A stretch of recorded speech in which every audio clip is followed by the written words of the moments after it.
جب میں نے تم سے وعدہ کیا تھا تب کی اور بات اور تھی، تب حالات اور تھے۔ اب ماما ان کی بات کاٹی۔ اب کیا بدل گیا ہے؟ حالات میں کوئی تبدیلی آئی ہے جو آپ میرے ساتھ یہ سلوک کر رہے ہیں؟ میں تمہیں یقین دلاتا ہوں کہ اسٹے تمہاری تعلیم میں تمہارے ساتھ پورا تعاون کرے گا، وہ تمہیں کسی چیز سے منع نہیں کرے گا۔ ہاشم ابی نے اس کی جوابات کا جواب دیتے ہوئے کہا، بابا مجھے اسٹے کے ساتھ تعاون کی ضرورت نہیں ہے، مجھے آپ کے تعاون کی ضرورت ہے۔ آپ مجھے میری تعلیم مکمل کرنے دیں، ماما اس بار قدرے مدلچے انداز میں کہا۔ ماما تم فضول ضد مت کرو، میں وہی کروں گا جو میں نے طے کر چکا ہوں، ہاشم ابی نے دو ٹوک انداز میں کہا۔ میں ضد نہیں کر رہی، درخواست کر رہی ہوں، پلیز بابا، میں ابھی اسٹے سے شادی نہیں کرنا چاہتی۔ اس نے ایک بار پھر اسی ملتجانہ انداز میں کہا، تمہاری نسبت کو 4 سال ہونے والے ہیں، یہ ایک بہت لمبا عرصہ ہوتا ہے۔ اگر انہوں نے خود کچھ عرصے کے بعد کسی نہ کسی وجہ سے منگنی توڑ دی تو کوئی بات نہیں، کوئی قیامت نہیں آئے گی۔ منگنی توڑنے چاہیں تو توڑ دیں، بلکہ ابھی توڑ دیں۔ تمہیں اس شرمندگی اور بےعزتی کا احساس نہیں جس کے سامنے ہم نے کر بڑھے گا؟ کیسی شرمندگی بابا؟ یہ ان لوگوں کا اپنا فیصلہ ہوگا، اس میں ہمارا کوئی منگنی غلطی نہیں ہوگی۔ اس نے انہیں قائل کرنے کو جو تمہارا دماغ خراب ہو گیا یا پھر تم عقل سے بے دل ہو؟ ہاشم ابی نے چھڑکتے ہوئے کہا، بابا کچھ نہیں ہوگا، لوگ 2-4 دن باتیں کریں گے پھر سب کچھ بھول جائیں گے، آپ اس بارے میں ہوا پریشان ہو رہے ہیں۔ ماما نے قدرے بے فکری اور لاپرواہی سے کہا، تم اس وقت بہت فضول باتیں کر رہی ہو، فی الحال تم یہاں سے جاؤ۔ ہاشم ابی نے ناگواری سے دیکھتے ہوئے کہا، ماما بادل نواز سنبھالتے چلے گی، مگر اس رات وہ خاصی پریشان رہی۔ اگلے دن وہ واپس لاہور چلی آئی۔ ہاشم ابی نے اس سلسلے میں دوبارہ بات نہیں کی۔ لاہور آ کر وہ قدرے مطمئن ہوگی اور ہر خیال کو ذہن سے جھٹکتے ہوئے اپنے امتحانات کی تیاری میں مصروف ہوگی۔ ہاشم ابی نے اس واقعے کو ذہن سے نہیں نکالا۔ وہ ایک محتاط طبیعت کے انسان تھے۔ وہ ماما کے بارے میں پہلی بار اس وقت تشویش میں اطلاع ہوئی جب اسکول میں تحریم کے ساتھ جھگڑے والا واقعہ پیش آیا تھا۔ اگرچہ وہ کوئی غیر معمولی واقعہ نہیں تھا، مگر اس واقعے کے بعد انہوں نے احتیاطی تدبیر و ماما کی نسبت اشد کے ساتھ طے کر دی تھی۔ ان کا خیال تھا کہ اس طرح سے اس کے ذہن ایک نئے رشتے کی جانب مبعوث ہو جائے گا، اور اگر اس کے ذہن میں کوئی شبہ یا سوال پیدا ہوا بھی تو اس نئے تعلق کے بعد وہ اس بارے میں زیادہ تردید نہیں کرے گی۔ ان کا یہی خیال اور اندازہ صحیح ثابت ہوا تھا۔ ماما کا ذہن واقعی تحریم کی طرف سے ہٹ گیا۔ اسٹڈ میں وہ پہلے بھی بہت کچھ تبدیلیاں لیتی تھی، مگر اس تعلق کے قائم ہونے کے بعد اس دلچسپی میں اضافہ ہو گیا۔ ہاشم نے اسے بہت مطمئن مگن دیکھا تھا۔ وہ پہلے ہی کی طرح تمام مذہبی سرگرمیوں میں دلچسپی لیتی تھی، مگر اس بار جو کچھ وسیم نے انہیں بتایا تھا اس نے ان کے پیروں کے نیچے سے زمین نکال دی تھی۔ وہ فوری طور پر نہیں جان سکے، مگر انہیں یہ ضرور علم ہو گیا کہ ماما کے عقائد اور نظریات میں خاصی تبدیلی آ چکی ہے، اور یہ نہ صرف ان کے لیے بلکہ ان کے پورے خاندان کے لیے تشویش کا باعث تھا۔ وہ اپنی بڑی بیٹیوں کی طرح اسے بھی اعلیٰ تعلیم دلوانا چاہتے تھے، اور یہ اس لیے بھی اہم تھا کہ اسے شادی کے بعد خاندان میں ہی جانا تھا، اور خاندان بہت تعلیم یافتہ تھا۔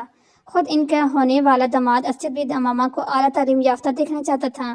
ماما مبین کے لیے اس کی تعلیم کا سلسلہ منتقل کر کے اسے گھر بٹھا لینا آسان نہیں تھا، کیونکہ اس صورت میں اسے اعظم مبین کو اس کی وجہ بتانی پڑی، اور ماما سے سخت ناراض ہونے کے باوجود وہ نہیں چاہتی تھی کہ اعظم مبین ان کے خاندان ماما کے اس بدلے ہوئے عقائد کے بارے میں جان کر بس کشتہ اور بدظن ہو۔ وہ پھر شادی کے بعد اسٹڈ کے ساتھ بری زندگی گزارے۔ انہوں نے ایک طرف سے اپنے گھر والوں کے اس بات کو راز رکھنے کی تائید کی، اور دوسری طرف ماما کی منت سماجھ پر اسے اپنی تعلیم جاری رکھنے کی اجازت دے دی۔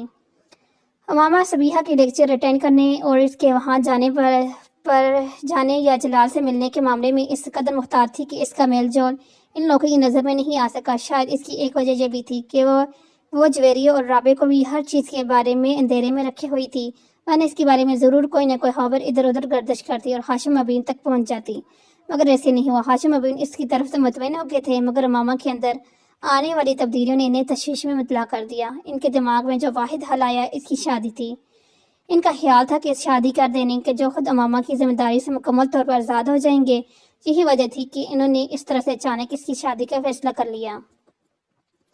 جلال، میرے پیرنٹس اسٹڈ سے میری شادی کر دینا چاہتے ہیں۔ لاہور آنے کے بعد ماما نے سب سے پہلے جلال سے ملاقات کی، مگر تم تو کہہ رہی تھی کہ تمہارے ہاؤس جب تک تمہاری شادی نہیں کریں گے۔ جلال نے کہا، وہ ایسا ہی کہتے تھے، مگر وہ کہتے ہیں کہ میں اپنی تعلیم شادی کے بعد بھی جاری رکھ سکتی ہوں۔ اسٹڈ لاہور میں گھر لے گا تو میں زیادہ آسانی سے اپنی تعلیم مکمل کر سکوں گی۔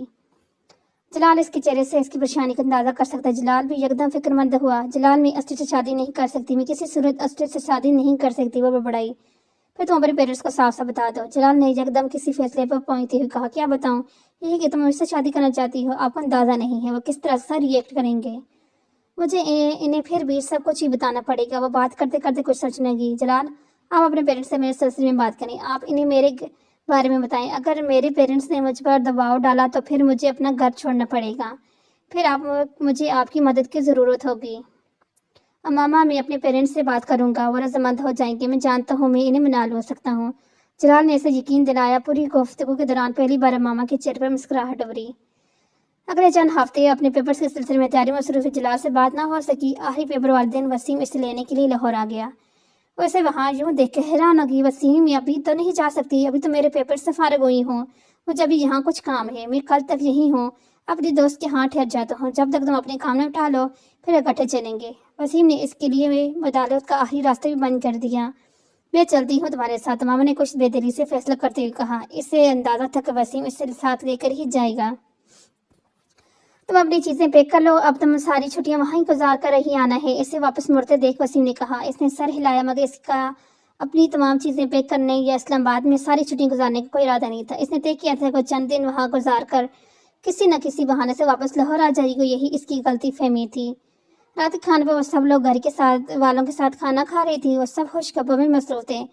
پیپر کیسے ہوئے تمہارے؟ ہاشم ابین نے کھانا کھاتے ہوئے پوچھا۔ بہت اچھے ہوئے، مچھی کی طرح، اس نے چاول کا چمچ منہ میں ڈالتے ہوئے کہا۔ ویری گڈ، چلو پیپرز کی ٹینشن تو ختم ہوئی، اب تم کل سے اپنی شاپنگ شروع کر دو۔ ماما نے حیرانی سے نہیں دیکھا۔ شاپنگ؟ کیسی شاپنگ؟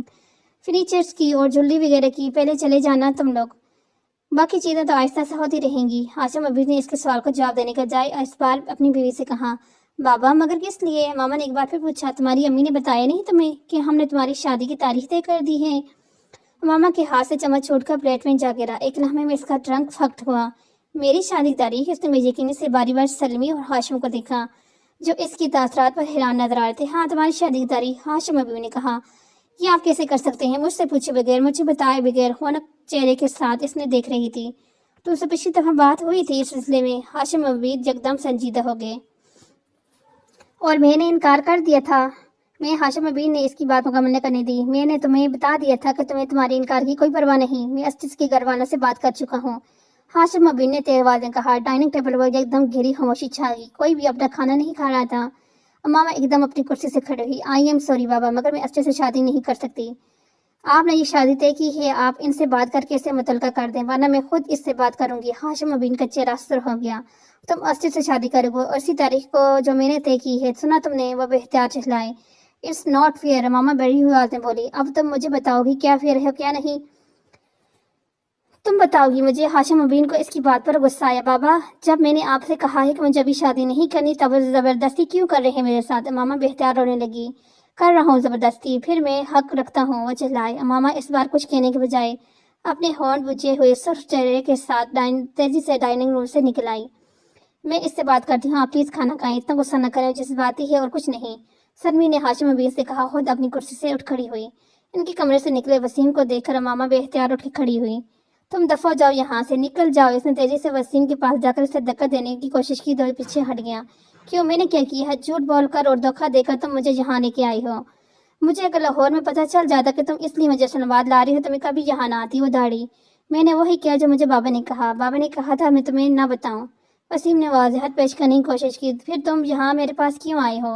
بابا کے پاس جاؤ، ان کے پاس بیٹھو، بس یہاں سے دفعہ ہو جاؤ۔ وسیم ہونٹ بیچے ہوئے سے دیکھ رہا تھا، پھر کچھ کہے بنا کمرے سے نکل گیا۔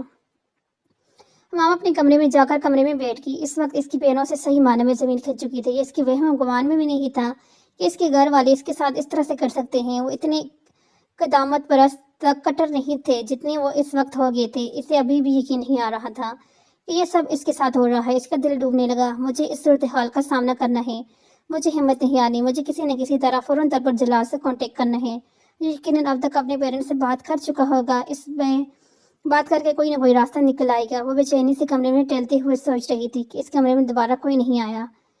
رات 12 بجے کے بعد وہ کمرے سے نکلی اور جانتی تھی کہ اس وقت تک سب سونے کے لیے جا چکے ہوں گے۔ اس نے جلال کے کمرے گھر کا نمبر ڈائل کرنا شروع کیا۔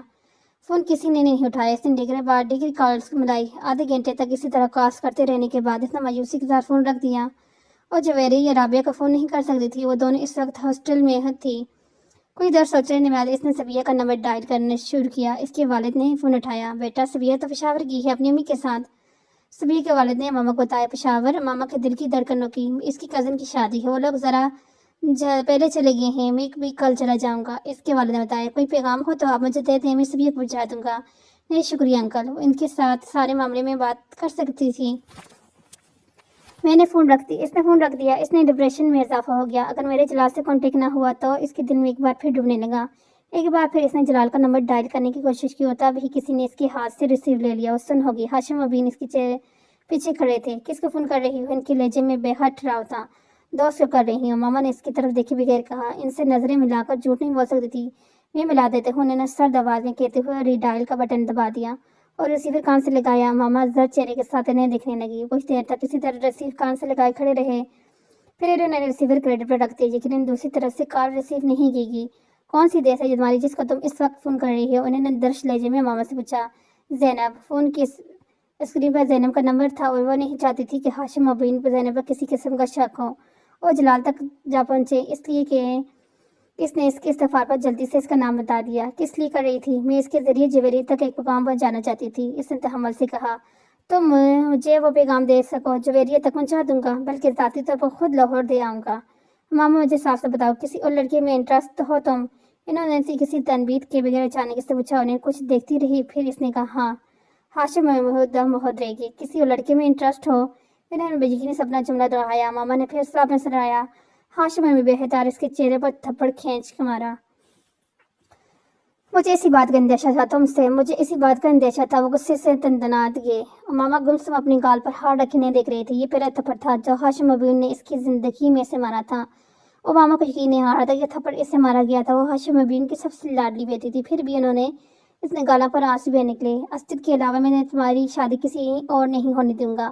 تم اگر کسی اور لڑکے میں انٹرسٹ ہو بھی تو اسے ابھی اسی وقت بھول جاؤ۔ میں کبھی بھی تمہاری شادی کوئی اور ہونے نہیں دوں گا۔ اپنے کمرے میں چلی جاؤ اور دوبارہ اگر میں نے تمہیں فون کے پاس دیکھا تو میں تمہاری ٹانگیں توڑ دوں گا۔ وہ اسی طرح گال پر ہاتھ رکھے مکانی انداز میں چلتے ہوئے اپنے کمرے میں آ گئی۔ اپنے کمرے میں آ کر بچوں کی طرح پھٹ پھٹ کر رونے لگی۔ کیا بابا مجھے اس طرح سے مار سکتے ہیں؟ یقین نہیں آ رہا۔ بہت دیر تک اسی طرح روتے رہنے کے بعد اس کے آنسو بہت خشک ہو گئے۔ اٹھ کے اعتراض کی عالم میں اپنے کمرے کی کھڑکی کی طرف گئی اور حاری عزیز کی عالم میں بند کھڑکی کے شیشوں سے باہر دیکھنے لگی۔ نیچے اس کی گھر کا لان نظر آ رہا تھا، پھر لاشعوری طور پر اس کی نظر دوسرے گھر پر پڑی اور سالار کا گھر تھا، اس کے کمرے کا نچلی منزل پر تھا۔ دور سے کچھ بھی واضح نہیں ہو رہا تھا، اس کے باوجود وہ اس گھر میں ایک دفعہ جانے کے لیے بعد اس کی لوکیشن اور کمرے میں پھرنے والے کی خلیت جسامت سے اندازہ لگا سکتی تھی اور سالار کے علاوہ کوئی اور نہیں ہو سکتا۔ اس کے ذہن میں جماکا ہوا، ہاں یہ شخص میری مدد کروا سکتا ہے۔ اگر میں اس سے ساری صورتحال بتا دوں اور اس سے کہوں کہ وہ لاہور جا کر جلال سے رابطہ کرے تو میرا مسئلہ حل ہو سکتا ہے، مگر اس سے رابطہ کیسے؟ اس کے ذہن میں ایک دم سے اس کی گاڑی کے پچھلے شیشے پر لکھا ہوا اس کا موبائل نمبر اور یاد آیا۔ اس نے ذہن میں موبائل نمبر دہرایا۔ اسے کوئی دقت نہیں تھی۔ ایک کاغذ پر ایک ٹکڑا لے کر اس نے احتیاطی طور پر اس کا نمبر لکھ لیا۔ 3 بجے کے قریب وہ آہستہ آہستہ ایک بار پھر لاؤنج میں آ گئی اور اس نے وہ نمبر ڈائل کرنا شروع کیا۔ سالار نے نیند میں اپنے موبائل کی بیپ سنی۔ جب لگاتار موبائل بجتا رہا تو اس نے آنکھیں کھول دی اور قدر ناگواری کے عالم میں بیڈ پر سائڈ پر ٹٹولتے ہوئے موبائل اٹھایا۔ ہیلو، ماما نے سالار کی آواز پہچان لی۔ فوراً طور پر کچھ نہیں بول سکی۔ ہیلو، اس کی خوفدار آواز دوبارہ سنائی دی۔ سالار میں اس نے اس کا نام لیا۔ ہاں بول رہا ہوں، اس نے اسی خوفدار آواز میں کہا۔ میں ماما بول رہی ہوں۔ وہ کہنے والا تھا کون ہے ماما؟ میں کسی ماما کو نہیں جانتا، مگر اس کے دماغ میں کرنٹ کی طرح سنگل دیا۔ اس نے بے حد آنکھیں کھول دی۔ وہ نام کے ساتھ ہی اس کی آواز بھی پہچان چکا تھا۔ میں وسیم کی بہن بول رہی ہوں۔ اس کی خاموشی میں ماما نے اپنا تعارف کروایا۔ میں پہچان چکا ہوں۔ سالار نے ہاتھ بڑھا کر لائے بیڈ پر سائڈ لیمپ کو آن کر دیا۔ اس کی نیند غائب ہو چکی تھی۔ ٹیبل پر پڑی اس کی اپنی ریسٹ واچ اٹھا کر دیکھا، گھڑی 3:10 بجا رہی تھی۔ اس نے قدر بے یقین سے ہونٹ سکڑتے ہوئے گھڑی کو دوبارہ ٹیبل پر رکھ دیا۔ دوسری طرف خاموشی تھی۔ ہلو، سالار نے سمادھت کیا۔ سالار، مجھے تمہاری مدد کی ضرورت ہے۔ سالار کے ماتھے پر کچھ بل آئے۔ میں نے ایک بار تمہاری زندگی بچائی تھی، اب میں چاہتی ہوں تم میری زندگی بچاؤ۔ اور کچھ نہ سمجھنے والے انداز میں اس کی بات سنتا رہا۔ میں لاہور میں کسی سے رابطہ کرنا چاہتی ہوں، مگر کر نہیں پا رہی۔ کیوں؟ وہاں سے کوئی فون نہیں اٹھا رہا۔ تم رات کے اس وقت؟ ماما نے اس کی بات کاٹ دی۔ پلیز اس وقت صرف ایک بات سنو۔ میں دن کے وقت فون نہیں کر سکتی، شاید کل رات کو بھی نہ کر سکوں۔ میرے گھر والے مجھے فون نہیں کرنے دیں گے۔ میں چاہتی ہوں تم ایک ایڈریس اور نمبر نوٹ کر لو اور اس پر ایک آدمی سے کانٹیکٹ کرو۔ اس کا نام جلال انصر ہے۔ تم اس سے صرف یہ پوچھ کر بتاؤ کہ میرے پیرنٹس نے میری شادی طے کر دی ہے اور وہ مجھے اب شادی کے بغیر لاہور آنے نہیں دیں گے۔ سالار کو جانے کے سارے معاملے میں دلچسپی تو ہونے لگی۔ کمل کو اپنے گھٹنوں سے پر کھینچتے ہوئے ماما کی بات سننے لگا۔ وہ ایک ایڈریس سے فون نمبر دہرا رہی تھی۔ سلار نے اس نمبر اور ایڈریس کو نوٹ نہیں کیا۔ اس کی ضرورت ہی نہیں تھی، اس نے پوچھا۔ اور اگر میرے فون کرنے پر بھی کسی نے فون نہیں اٹھایا تو؟ جب وہ خاموش ہوئی تو اس نے پوچھا۔ دوسری طرف لمبی خاموشی رہی۔ پھر ماما نے کہا، تم لاہور جا کے اس آدمی سے مل سکتے ہو پلیز، یہ میرے لیے بہت ضروری ہے۔ اس بار امامہ کی آواز میں مزہ۔ اور اگر اس نے پوچھا کہ میں کون ہوں؟ تم جو چاہے بتا دینا، مجھے اس سے دلچسپی نہیں، میں صرف مصیبت سے چھٹکارا چاہتی ہوں۔ کیا یہ بہتر نہیں کہ تم اس آدمی سے خود بات کرو؟ سلار نے کچھ سوچتے ہوئے کہا، میں تمہیں بچا چکی ہوں، شاید مجھے دوبارہ فون کا موقع نہ ملے، اور فی الحال تو اس آدمی کا فون ریسیو نہیں کر رہا۔ سلار نے اس کی بات کے جواب میں کچھ نہیں کہا۔ اس نے مایوسی کے عالم میں مزید کچھ کیے بغیر فون رکھ دیا۔ سلار موبائل بند کرنے کے بعد کچھ دیر اسے ہاتھ میں لیے بیٹھا رہا۔ جلال انصر، امام و ہاشم، رابطہ، پیرنٹس سے بعد زبردستی کی شادی۔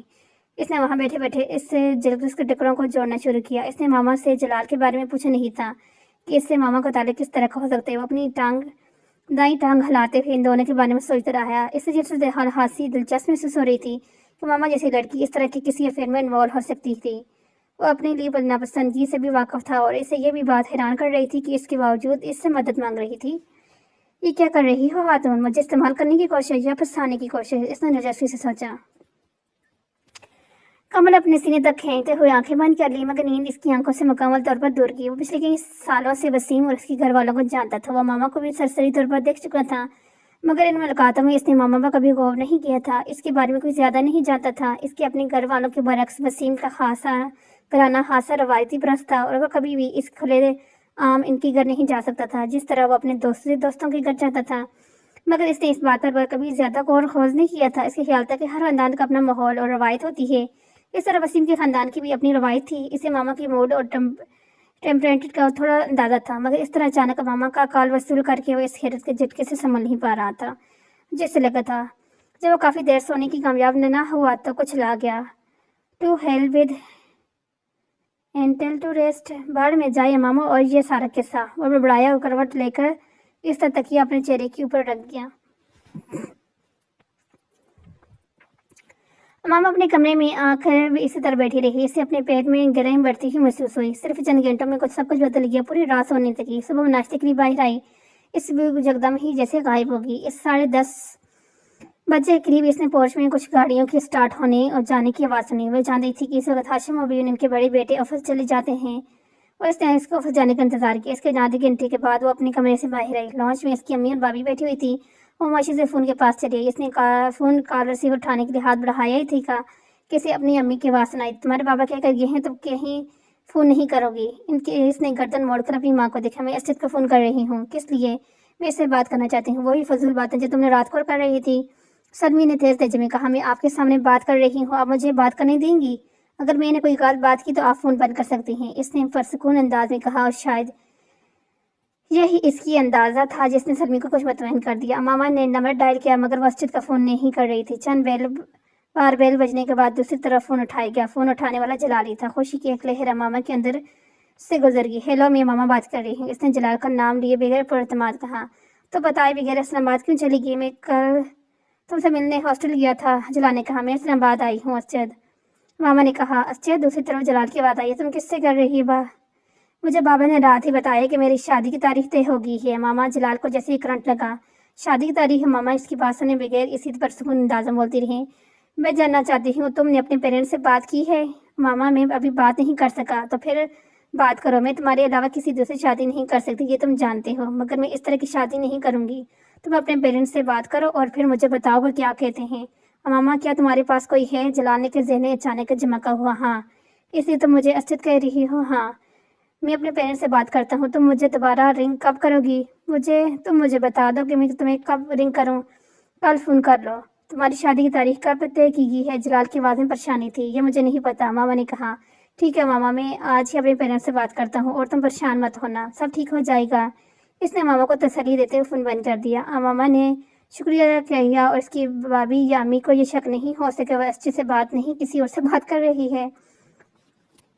یہ شادی تمہارے بابا اعظم بھائی نے مل کر طے کی ہے، تمہارے یہ اسجد کے کہنے پر وہ اسے مطلع نہیں کریں گے۔ سلمی نے اس بار قدرے نرم لہجے میں کہا۔ امی، میں مارکیٹ تک جا رہی ہوں، مجھے کچھ ضروری چیزیں لینی ہیں۔ ماما نے اس کی بات کو جواب دینے کے بجائے کہا۔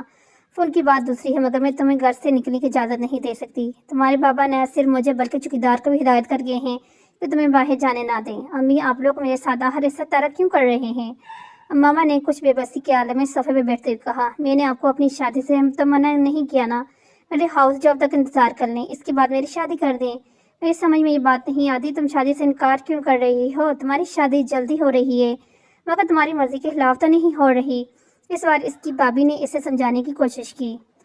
ہوا کر رات سے پورا گھر ٹینشن کا شکار ہے اور تم دیکھ کر حیران ہو کہ تم بھی اس طرح سے ضدی نہیں کرتی تھی، پھر اب کیا ہو گیا تمہیں؟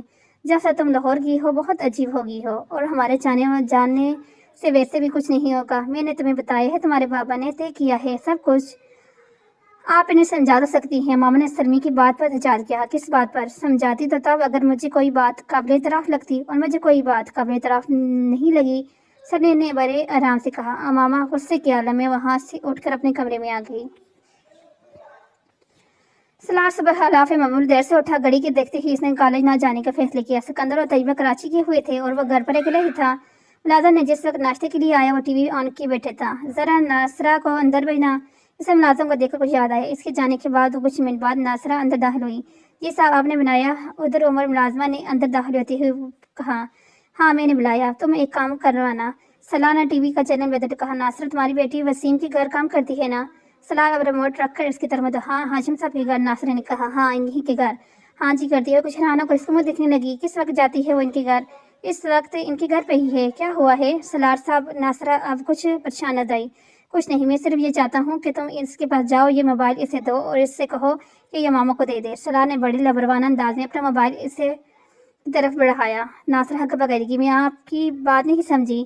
یہ موبائل اپنی بیٹی کو دو، اس سے کہو کہ کسی کو بتائے بغیر یہ ماما تک پہنچا دے۔ مگر کیوں؟ یہ جانا تمہارے لیے ضروری نہیں، میں تمہیں جو کہہ رہا ہوں وہی کرو۔ صلاح نے ناگوارے کے عالم میں سے چھڑکا۔ لیکن کسی کو وہاں پتہ چل گیا تو؟ ناصر کی بات کو اس نے درشی سے کاٹ دیا۔ کسی کو پتہ تب چلے گا نا جب تم اپنا منہ کھولو گی، اور تم اپنا منہ کھولو گی تو صرف تمہیں اور تمہاری بیٹی کو نقصان ہوگا اور کسی کو نہیں۔ لیکن اگر تم نے اپنا منہ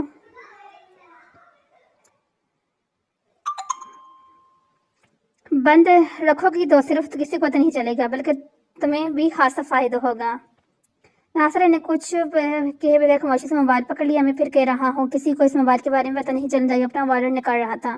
ناصر صرف ہلاتے ہوئے چلنے لگی۔ ایک منٹ ٹھہرو۔ صلاح نے اسے روکا اور اب اپنے وائر سے کچھ کرنسی نوٹ نکال رہا تھا۔ یہ لے لو۔ اس نے اسے ناصرہ کی طرف بڑھایا۔ ناصرہ نے ایک ہلکی سی مسکراہٹ کے ساتھ وہ نوٹ پکڑ لیے۔ وہ جن گھروں میں کام کرتی تھی وہاں کے بچوں کے ایسے بہت سے رازوں سے واقف تھی۔ اسے بھی ویسے کمانے کا موقع مل گیا تھا۔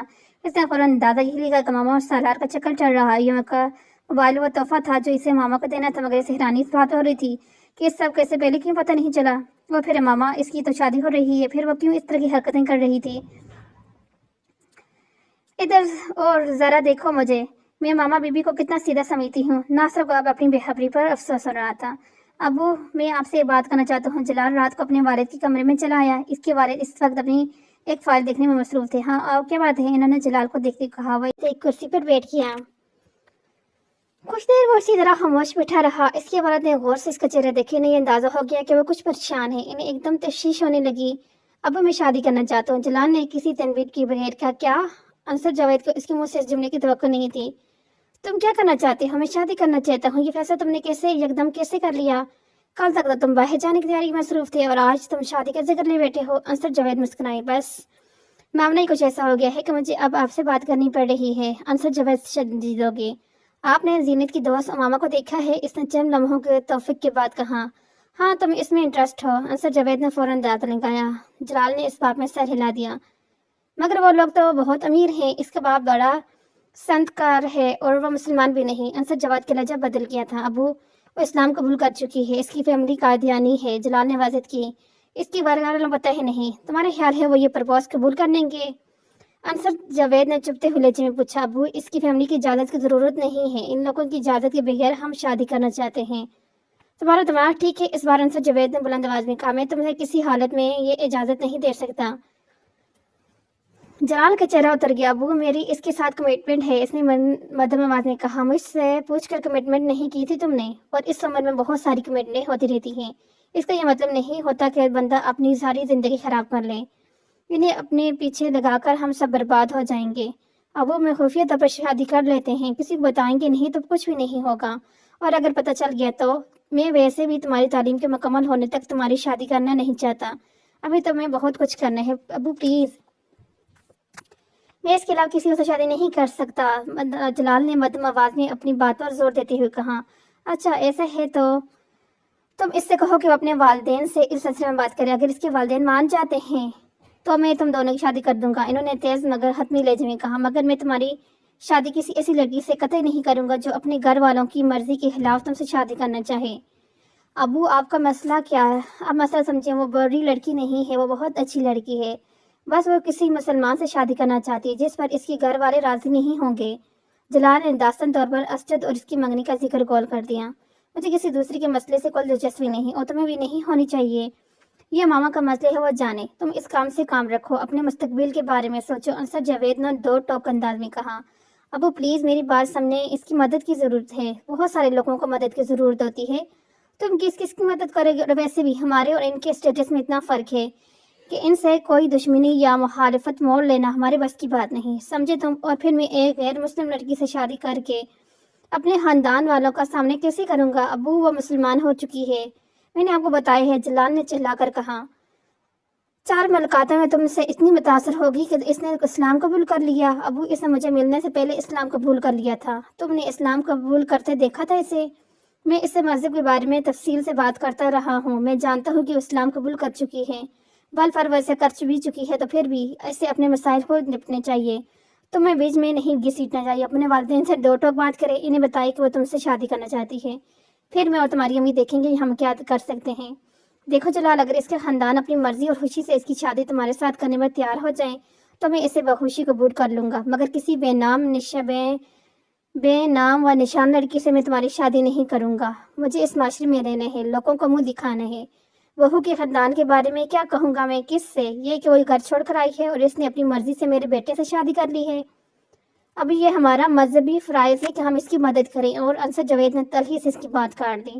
مذہب کو بیچ میں مت لے کر آؤ، ہر چیز میں مذہب کی شرکت ضرورت نہیں ہوتی، صرف تم ہی یہ مذہبی فرائض ادا کرنے والے رہ گئے ہو، باقی سارے مسلمان مر گئے ہیں۔ ابو اس نے مجھ سے مدد مانگی ہے، میں اس کے لیے کہہ رہا ہوں۔ بیٹا یہاں بات مدد کی یا مذہب کی نہیں، یہاں صرف ضمنی حقائق کو دیکھنے کی ضرورت ہے۔ بہت اچھی بات ہے کہ تم میں مدد کا جذبہ ہے اور تمہیں اپنے مذہبی فرائض کا احساس ہے، مگر انسان پر کچھ حق اس کے والدین کے بھی ہوتا ہے، اور یہ حق بھی مذہب نے ہی فرض کیا ہے، اور اس حق کے تحت میں چاہتا ہوں کہ تم اس کے خاندان کی مرضی کے بغیر اس سے شادی نہ کرو۔ فرض کرو تم اس سے شادی کر بھی لیتے ہو تو کیا ہوگا؟ تم تو چند ماہ میں امریکہ کے ہوگے اور یہاں گھر بیٹھی ہوگی۔ میرے پاس اتنا پیسہ نہیں کہ میں تم چاروں کی تعلیم پر بھی خرچ کروں اور اس کی تعلیم پر بھی۔ تم اچھی طرح جانتے ہو کہ تم پر میرا کا کتنا پیسہ خرچ ہو رہا ہے، تو وہ ڈاکٹر تو نہیں بنے گی، یہاں گھر میں کتنے سال تم اسے بٹھا سکتے ہو؟ اور اگر اس کے خاندان نے تم پر یا ہم پر کیس کر دیا تو اس صورت میں تم بھی پابند ہو کر رہ جاؤ گے، اور میں بھی۔ تم کو اپنی بہنوں کے احساس ہونا چاہیے، تم یہ چاہتے ہو کہ اس عمر میں بھی میں جیل چلا جاؤں، اور شاید تم بھی۔ جلال کچھ بول نہیں سکا، ان چیزوں کے بارے میں اتنے جذباتی ہو کر نہیں سوچنا چاہیے، میں نے تمہیں راستہ بتا دیا ہے، اس سے کہو اپنے والدین سے بات کر کے انہیں رضامند کریں، ہو سکتا ہے وہ رضامند ہو جائیں، پھر مجھے کیا اعتراض ہوگا تم دونوں کی شادی پر، لیکن اگر وہ یہ نہیں کرتی تو پھر اس سے کہو کہ وہ کسی اور سے شادی کر لے، اور تم ٹھنڈے دل سے سوچو، تمہیں خود پتہ چل جائے گا کہ تمہارا فیصلہ کتنا نقصان دہ ہے۔ انصر جاوید نے آخری کیل ٹھوکی۔ باجی میں آپ کا کمرہ صاف کر دوں؟ ملازمہ نے دروازے پر دستک دیتے ہوئے ماما سے پوچھا۔ نہیں تم جاؤ، ماما نے ہاتھ کے اشارے سے جانے کے لیے کہا۔ ملازمہ باہر جانے کے بجائے دروازہ بند کر کے اس کے پاس آ گئی۔ میں نے تم سے کہا نا کہ تم، ماما نے کچھ کہنے کی کوشش کی مگر پھر اس کی بات حلق میں رہ گئی۔ ملازمہ نے اپنی چادر کے اندر سے موبائل نکالا۔ ماما حیرت سے دیکھنے لگی۔ باجی یہ میری ماں نے دیا ہے، وہ کہہ رہی تھی کہ ساتھ والے سالار صاحب نے آپ کے لیے دیا ہے۔ اس نے ماما کی طرف عجلت کے عالم میں وہ موبائل بڑھایا۔ ماما نے تیزی سے موبائل کو جھپٹ لیا، اس کا دل تیزی سے دھڑک رہا تھا۔ دیکھو تم کسی کو بتانا مت کہ تم نے مجھے کوئی موبائل لا کر دیا ہے۔ ماما نے اسے تائید کی۔ نہیں باجی آپ بے فکر رہیں، میں نہیں بتاؤں گی، اگر آپ کو بھی کوئی چیز سالار صاحب کے لیے دینی ہے تو مجھے دے دیں۔ نہیں مجھے کچھ نہیں دینا، تم جاؤ، اس نے اپنے حواس پر قابو پاتے ہوئے کہا۔ ملازمہ کے کمرے سے نکلتے ہی اس نے کمرے کو لاک کر لیا۔ کانپتے ہاتھوں اور دل کی بے قابو ہوتی دھڑکنوں کے ساتھ اس نے دراز سے موبائل اور اس پر جلال کا نمبر ڈائل کرنا شروع کیا۔ وہ اسے تفصیل سے ساری بات بتانا چاہتی تھی۔ فون جلال کی امی نے اٹھایا۔ بیٹا جلال تو باہر کیا ہوئے ہے، وہ تو رات کو ہی آئے گا، تم زینب سے بات کر لو۔ اسے بلا دوں؟ جلال کی امی نے کہا۔ نہیں آنٹی مجھے کچھ جلدی ہے، میں زینب سے پھر بات کر لوں گی، بس میں نے ان سے چند کتابوں کا کہنا تھا، مجھے انہی کے بارے میں پوچھنا تھا، میں دوبارہ فون کر لوں گی۔ ماما نے فون بند کرتے ہوئے کہا۔ ماما نے اس دن دوپہر کو بھی کھانا نہیں کھایا، وہ صرف رات ہونے کا انتظار کر رہی تھی تاکہ جلال گھر آئے جائے اور اس سے دوبارہ بات کر سکے۔ شام کے وقت ملازمہ نے اسے اسجد کے فون کی اطلاع دی۔ وہ جس وقت نیچے آئی اس وقت لاؤنج میں صرف وسیم بیٹھا تھا۔ اسے مکمل طور پر نظر انداز کرتے ہوئے فون کی طرف چلی گئی۔ فون کال ریسیور اٹھاتے ہی دوسری طرف اسجد کی آواز سنائی دی۔ بے اختیار امامہ کو فون کھول لینا کے جانے کے باوجود کہ اس شادی کو طے کرنے میں اسجد سے زیادہ خود ہاشم مبین کا ہاتھ تھا، امامہ کو اس پر غصہ آ رہا تھا۔ وہ اس کا حال دریافت کر رہا تھا۔ اسجد، تم نے اس طرح سے میرے ساتھ دھوکہ کیوں کیا؟ کیسا دھوکہ امامہ؟ شادی کی تاریخ طے کرنا، تم نے اس سلسلے میں مجھ سے بات کیوں نہیں کی؟ وہ کھولتے ہوئے بولی کہ انکل نے تم سے بات نہیں کی، انہوں نے مجھ سے پوچھا تھا اور میں نے ان سے کہا تھا کہ میں ابھی شادی نہیں کرنا چاہتی۔ بہرحال اب تک جو کچھ نہیں ہو سکتا، اور پھر کیا فرق پڑتا ہے کہ شادی اب ہو یا کچھ سالوں بعد؟ اسجد نے قدرے لاپرواہی سے کہا۔ اسجد، تمہیں فرق پڑتا ہو یا نہیں؟ مجھے پڑتا ہے، میں اپنی تعلیم مکمل کرنے تک شادی نہیں کرنا چاہتی، اور یہ بات تم اچھی طرح سے جانتے ہو۔ ہاں میں جانتا ہوں، مگر اس سارے معاملے میں کہیں بھی انوالو نہیں ہوں۔ تو میں بتا رہا ہوں شادی انکل کے اصرار پر ہو رہی ہے، تم اسے روکوا دو۔ تم کیسی باتیں کر رہی ہو ماما؟ میں اسے کیسے رکوا دوں؟ اسجد نے کچھ حیرانگی سے کہا۔ اسجد پلیز ماما، میں ایسے نہیں کر سکتا، تم میری پوزیشن سمجھو۔ اب تو ویسے بھی کارڈ چھپ چکے ہیں، دونوں گھر میں تیاری ہو رہی ہیں، اور ماما اس کی بات سنے بغیر ریسیور ٹچ تک دیا۔ وسیم نے اسے پوری گفتگو میں کوئی مداخلت نہیں کی تھی۔